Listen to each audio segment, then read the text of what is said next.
Welcome to the Joy Lab podcast, where we help you uncover and foster your most joyful self. Your hosts, Dr. Henry Emmons and Dr. Aimee Prasek, bring you the ideal mix of soulful and scientifically sound tools to spark your joy, even when it feels dark. When you're ready to experiment with more joy, combine this podcast with the full Joy Lab program over at joylab.coach. Welcome to Joy Lab. So I'm Aimee, here to introduce actually a replay of an older episode. We wanted to pop in this one on this concept of sympathetic joy. It's what we usually focus during this time of year in Joy Lab, and it's also something that Henry will touch on in the next lesson. This is one of those fast acting practices. Much like gratitude, it's something you can turn to for a really quick mood boost. It's powerful. So enjoy this episode. Hello, I'm Henry Emmons, and welcome to Joy Lab. And I'm Aimee Prasek. So here at Joy Lab, we infuse science with soul to help you uncover joy. To do that, we focus on building the elements of joy, the positive emotions and inner states that become the building blocks for a joyful life. So the element for this episode is sympathetic joy. This might not be a familiar phrase for a lot of us. So let's start with a little background. So it's based on a Buddhist concept that's also called mudita. That's a word from Pali that roughly translates into taking delight in other people's well-being. So Henry, I think you can probably give us a little more background about this. How does it fit into the larger context of mindfulness and really what we're doing here at Joy Lab? Oh, sure. I'd love to do that. So it actually has a very high place in Buddhist psychology, maybe because sympathetic joy is seen as being such a direct path to one's own happiness, which is a little bit ironic because it's really about learning to be happy for others. Anyway, it is known as one of the four divine abodes, which are sometimes called the four immeasurables or the boundless qualities of the mind. So I think you can see from these terms what an elevated concept this is. So just FYI, the other three divine abodes are loving kindness, compassion, and equanimity.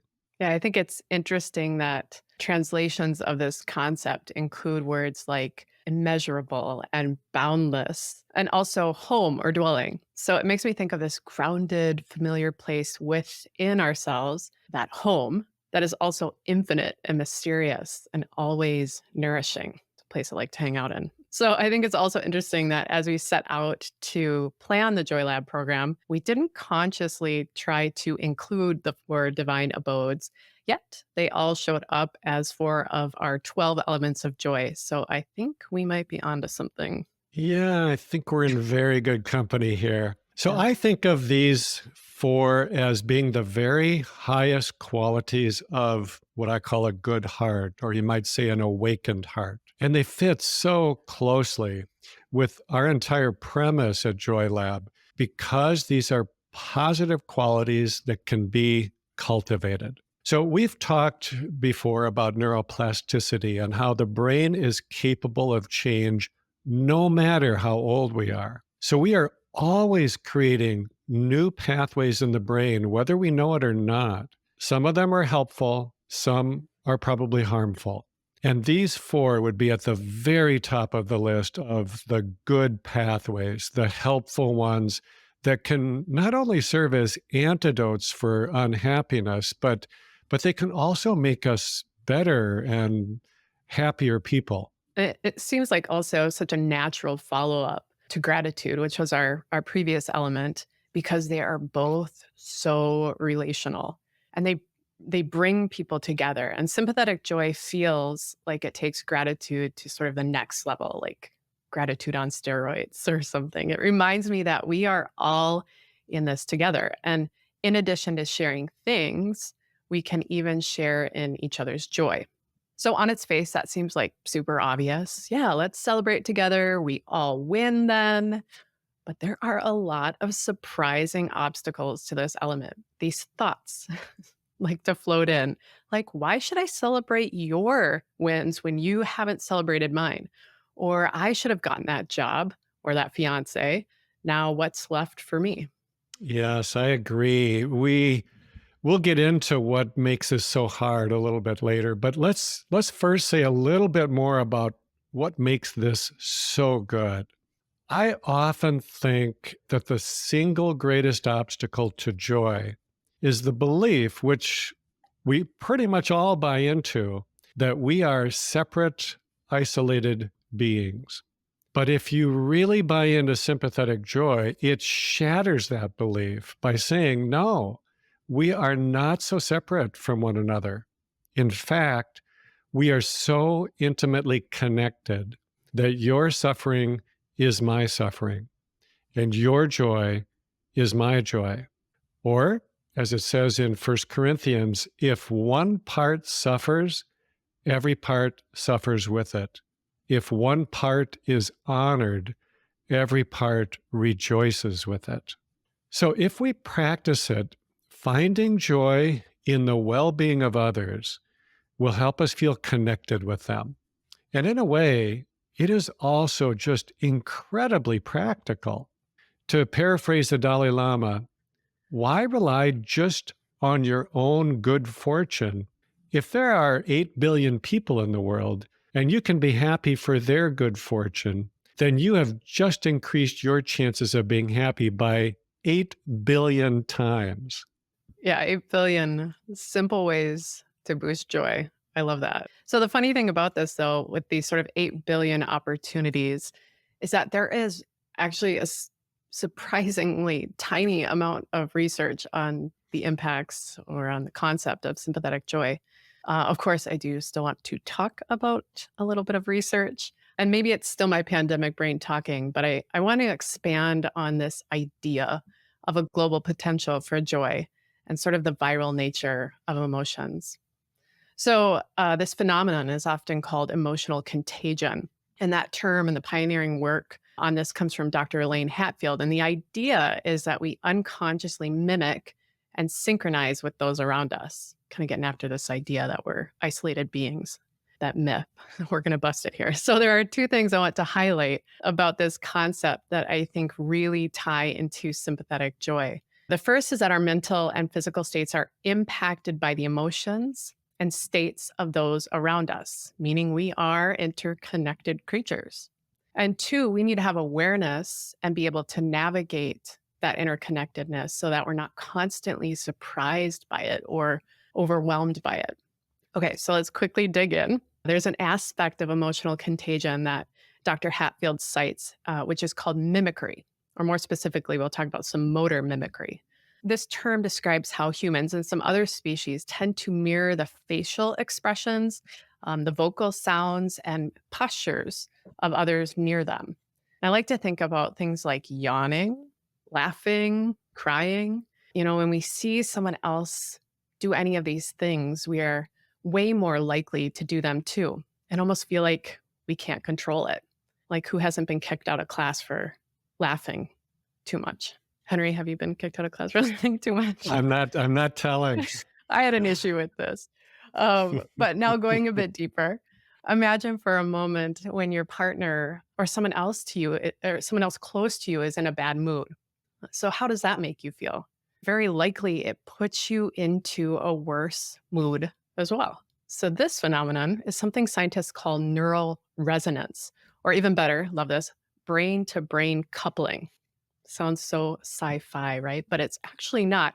It's a really robust, predictable phenomenon. So what happens here is when we observe another person's emotional state, really their affect, right? Or their outward expression of that emotion, when we observe that, the same neural representation of their state is activated in us, including all of the physical responses related to that state. So cool. Okay, so I want to just go a little bit deeper here on another area of research, which is called autonomic mimicry or autonomic synchronization. Now, this research explores the changes that are pretty much invisible externally and that we have far less control over. So the idea here is that we match the physiology of those near us. So these aspects of contagion really make sense from an evolutionary perspective because we as infants, can't talk or really do anything. So at infancy, we align our physiology with our caregivers so that we can hopefully more successfully interpret the world through them. And so this resonance, this alignment doesn't just shut off when we reach some age point. And this is demonstrated by the synchrony of things like heart rate, hormones like cortisol, and pupil diameter during social interactions. So, right, you'll face someone with eye contact and a bit of conversation, and your pupil diameters sync up. Sit with a friend, and your heart rate and cortisol begin to align. Your breath rate syncs up.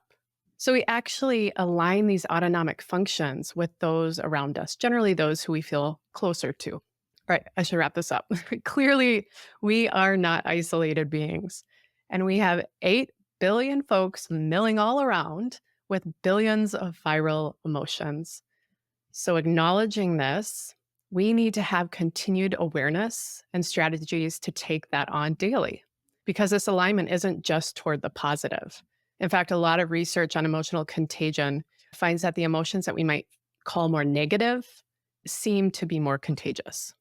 But that's why we practice our elements of joy, I think, and why sympathetic joy might be a particularly effective tool to not only buffer those incoming emotions, but to put something positive out into the world that spreads, because it spreads. It will spread. All right, so we've talked about all these things, these good reasons to practice sympathetic joy, the research behind it. It's probably time we dig into why it's not so easy. Henry, you can Thanks, tackle Aimee. that. Yes, Yeah. I'll try to take a crack at that.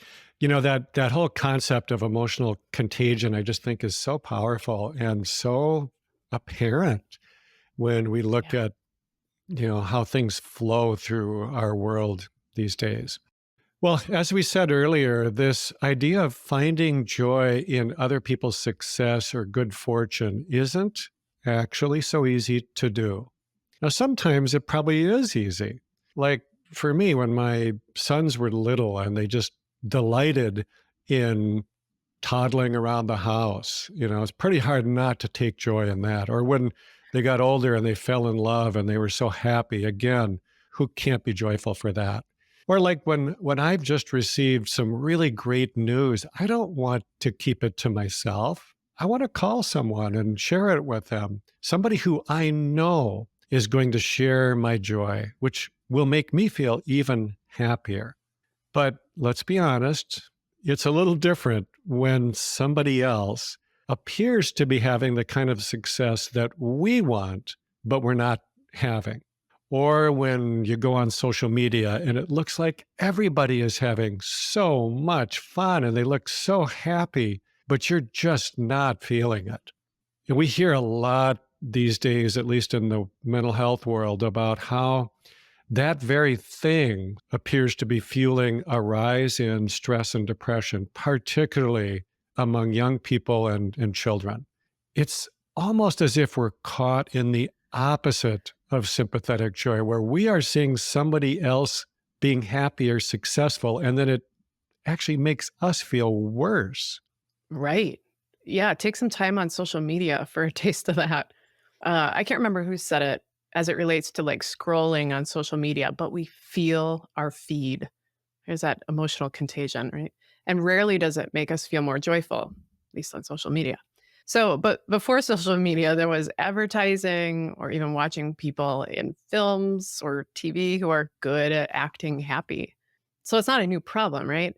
Even among career meditators or practitioners like monks, sympathetic joy has traditionally been considered the hardest of these higher qualities to practice. It's funny though, when I think about how hard it is. When my 3-year-old and I are playing, like jumping over cracks in our driveway or something, she just lights up with glee when I successfully jump over a crack. She's experiencing total joy with my success. And when I see her, that excitement, then I get more excited. I'm like, yeah, I just jumped over that crack. Like, so we just continue to sort of amplify that joy together.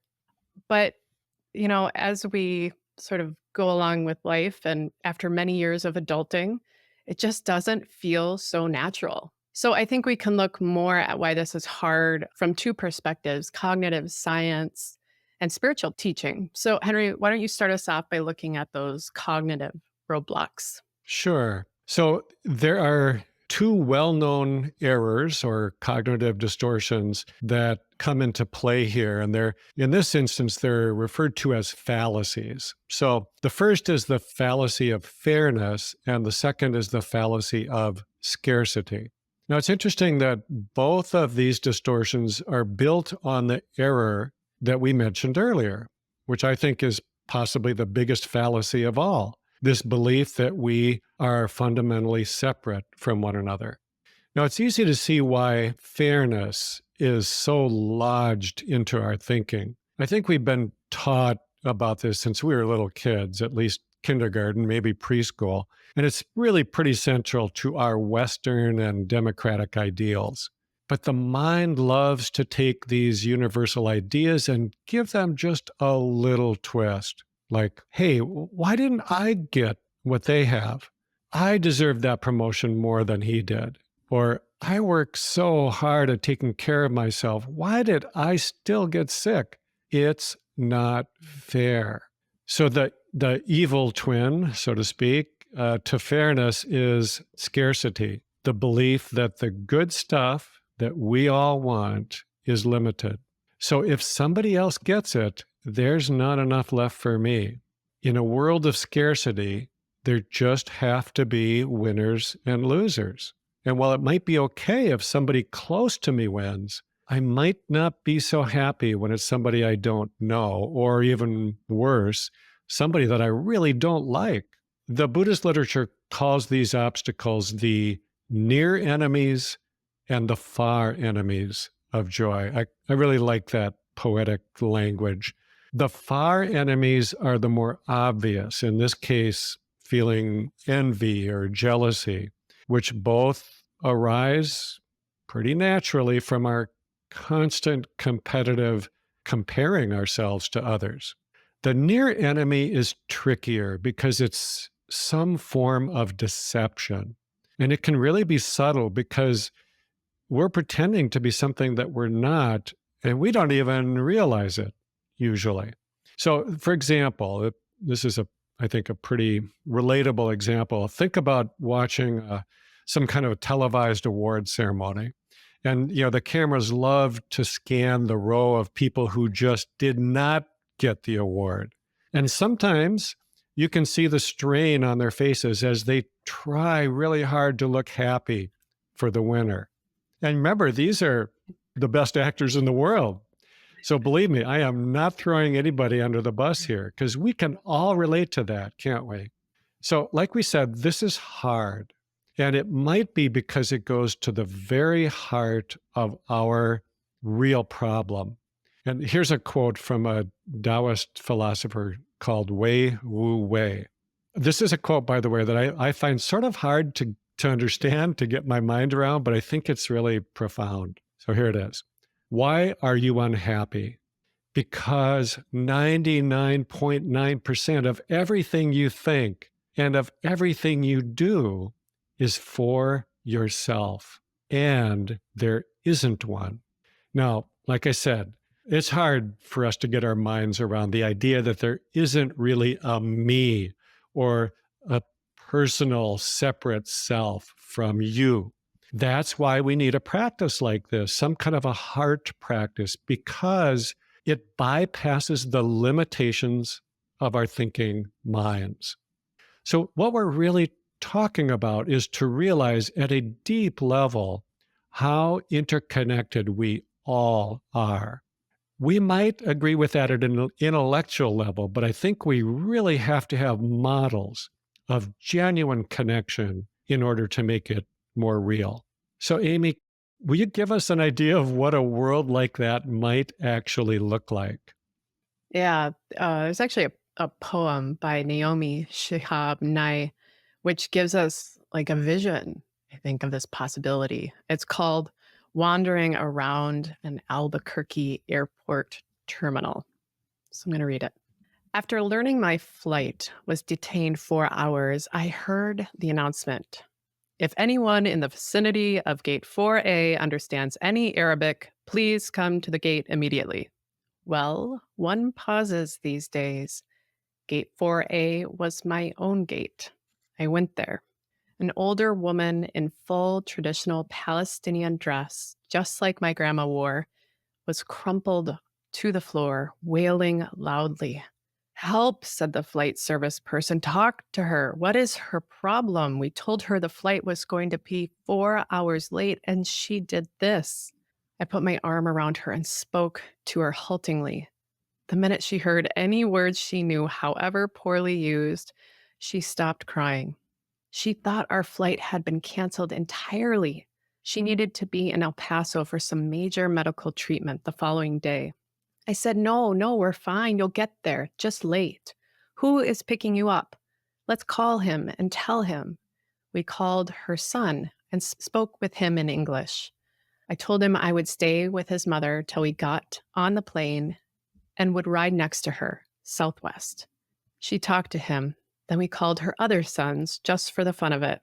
Then we called my dad, and he and she spoke for a while in Arabic and found out, of course, they had 10 shared friends.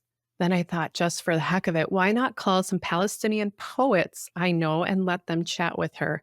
This all took up about 2 hours.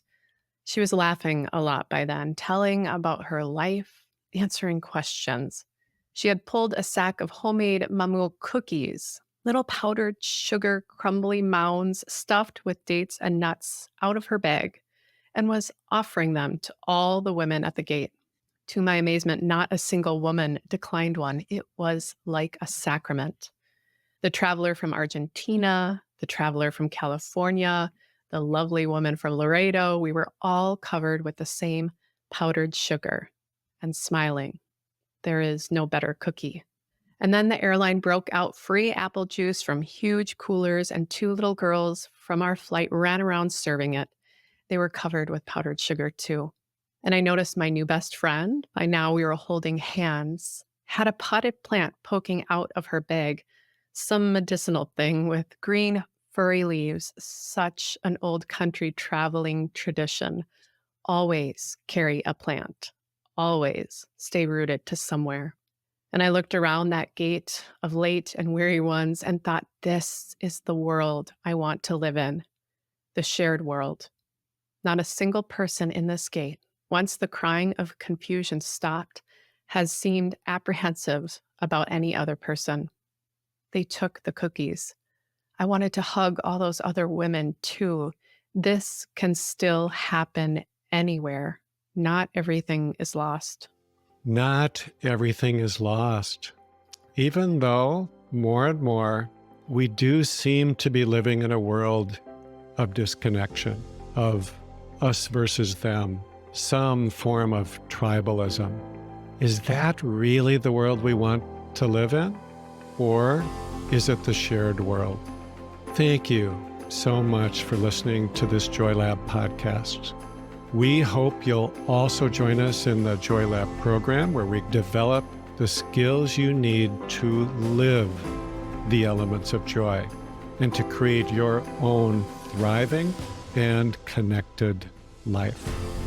Thank you for listening to the Joy Lab podcast. If you enjoyed today's show, visit joylab.coach to subscribe for your monthly infusion of joy and to learn more about the full Joy Lab program. Be sure to rate and review us wherever you listen to your favorite podcasts. Thank you for listening to the Joy Lab podcast. If you enjoyed today's show, visit joylab.coach to learn more about the full Joy Lab program. Be sure to rate and review us wherever you listen to your favorite podcasts.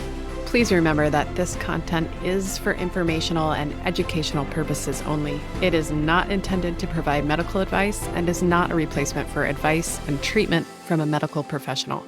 Please consult your doctor or other qualified health professional before beginning any diet change, supplement, or lifestyle program. Please see our terms for more information.